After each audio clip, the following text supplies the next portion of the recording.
Hi friends, எல்லாருக்கும் வணக்கம். Tips லவ்னியா சேனலுக்கு உங்களை அன்போடு வரவேற்கிறோம். இன்றைக்கி நம்ம சேனலில் ஒரு சூப்பரான குளிருக்கு ஏற்ற ரெசிபி செஞ்சு காமிச்சிருக்கோம். பரங்கிக்காயை வச்சு ஒரு சூப்பரான சூப்பு சிம்பிளாக டேஸ்ட்டாக செஞ்சு காமிச்சிருக்கோம். வாங்க வீடியோக்குள்ளே போகலாம்.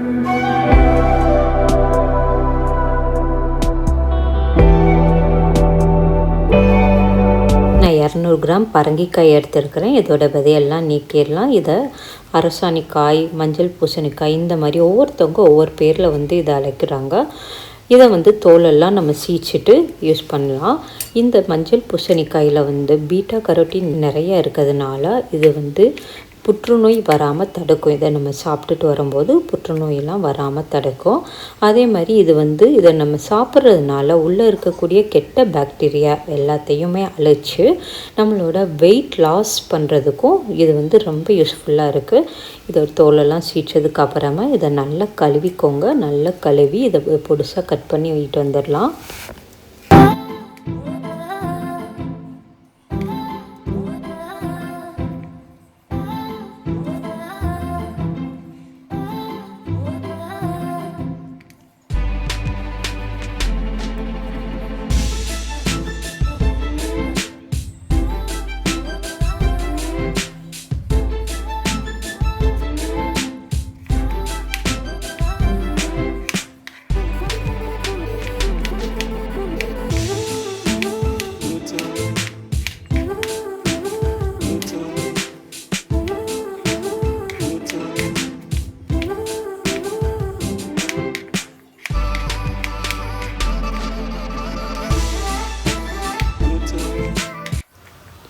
பூசணிக்காயை கட் பண்ணதுக்கப்புறமா சூப்புக்கு ஒரு வெங்காயம் தேவை.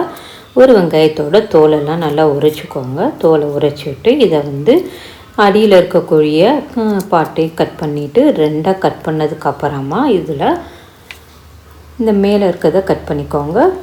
இதை கட் பண்ணிவிட்டு வெங்காயத்தை கட் பண்ணிக்கோங்க. கட் பண்ணி வேக வச்சு தான் நம்ம அரைக்க போகிறோம். அதனால் உங்களுக்கு எந்த ஷேப்பில் வேணுமோ அந்த சைஸில் கட் பண்ணிக்கோங்க.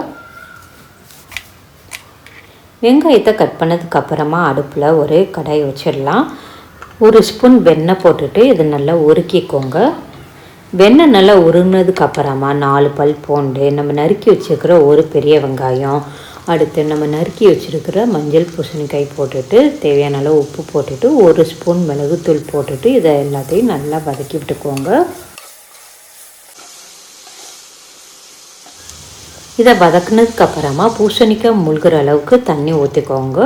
தண்ணி ஊற்றிட்டு எல்லாத்தையும் நல்லா கலந்து விட்டுருங்க. பூசணிக்காய், வெங்காயம் எல்லாமே தண்ணியோட மிக்ஸ் ஆகிற மாதிரி நல்லா கலந்து விட்டதுக்கப்புறமா ஒரு மூடியை போட்டு மூடி ஒரு 10 நிமிஷம் வேக விட்டுருங்க. 10 நிமிஷம் கழித்து ஓப்பன் பண்ணி பார்த்திங்கன்னா எல்லாமே நல்லா வெந்திருக்கும். வெந்த பூசணிக்காயை மிக்ஸி ஜாரில் ஊற்றி அரைச்சிட்டு வந்துடலாம்.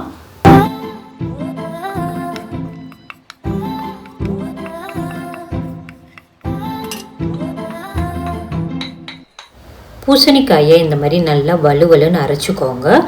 அரைச்ச பூசணிக்காயை நம்ம வதக்கின கடாயிலேயே ஊற்றிடலாம். இது கூட தண்ணி ஊற்றி மிக்ஸி ஜார் அலசி ஊற்றிக்கோங்க. இதை நல்லா கலந்து விட்டுருங்க. கலந்து விட்டதுக்கப்புறமா பூசணிக்காய் ஒரு கொதி வரட்டும். ஒரு கொதி வந்ததுக்கப்புறம் ஸ்டவ் ஆஃப் பண்ணிங்கன்னா சூப்பரான பூசணிக்காய் சூப்பு சூப்பராக ரெடி ஆயிடுச்சு. இதை ஒரு பவுலில் சர்வ் பண்ணி மேலே கொஞ்சம் மிளகுத்தூளை தூவி விட்டு குடிச்சு பாருங்களேன். இதோட டேஸ்ட்டு சும்மா வேறு லெவலில் இருக்கும். செம்மையாக இருக்கும். உங்களுக்கு இந்த வீடியோ பிடிச்சிருந்துச்சுன்னா லைக் பண்ணி உங்கள் ஃப்ரெண்ட்ஸ் கூட நிறையா ஷேர் பண்ணுங்கள். இன்னும் நம்ம சேனலில் சப்ஸ்கிரைப் பண்ணாமல் பார்த்துட்டு இருந்தீங்கன்னா சப்ஸ்கிரைப் பண்ணி கூடவே பெல் ஐக்கனை கிளிக் பண்ணிக்கோங்க. அப்போ தான் நாங்கள் போடுற வீடியோஸ் உங்களுக்கு உடனே நோட்டிஃபிகேஷனில் வரும். நன்றி, வணக்கம்.